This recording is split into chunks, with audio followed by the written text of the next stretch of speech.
This is not a book. It's a crime scene. A 1,500-year-old crime scene. In 1896, a relic hunter stumbled onto a secret the early church tried to burn out of existence, a text so dangerous, it begins with 7 chilling words: "These are the teachings Jesus told Mary." Not Peter. Not John. Mary Magdalene. And buried in those pages? A truth that could rewrite Christianity: the path to God isn't through faith, but rebellion. The Gospel opens after the resurrection. The disciples are hiding, paralyzed by fear. But Mary? She's calm. Because while the others were nailing dogma to wood, Jesus was whispering secrets to her. Not parables. Not rules.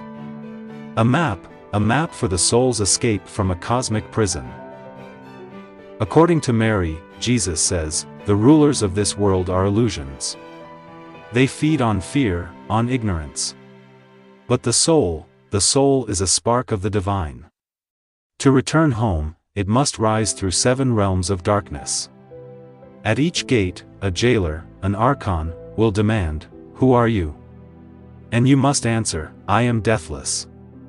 I am free." This wasn't theology. It was a heist. A celestial jailbreak.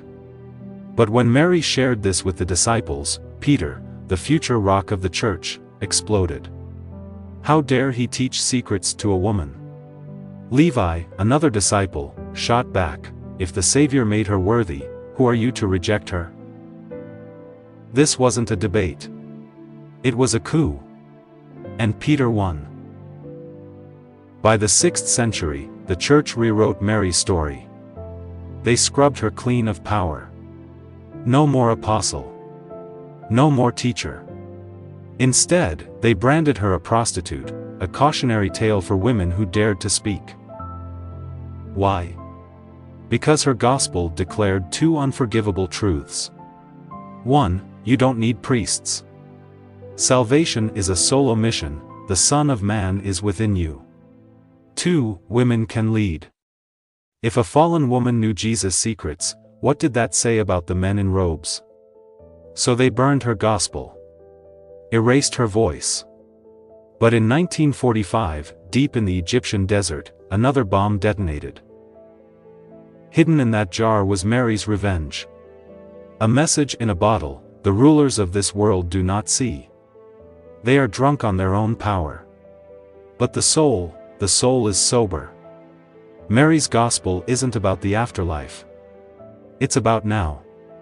The archons aren't demons, they're the systems that trap us. Greed.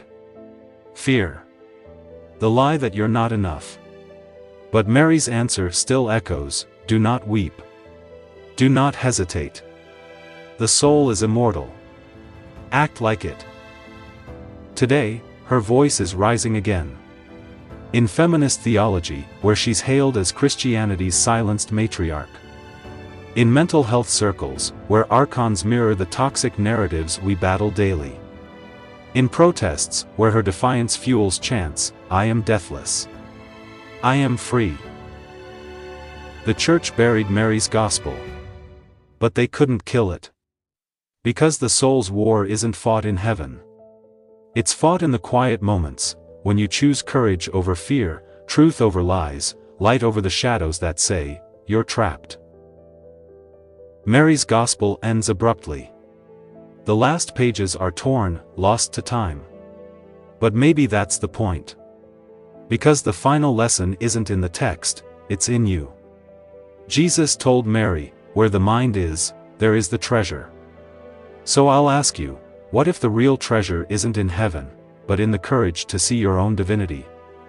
And what if that's the one truth the powers of this world can't let you believe?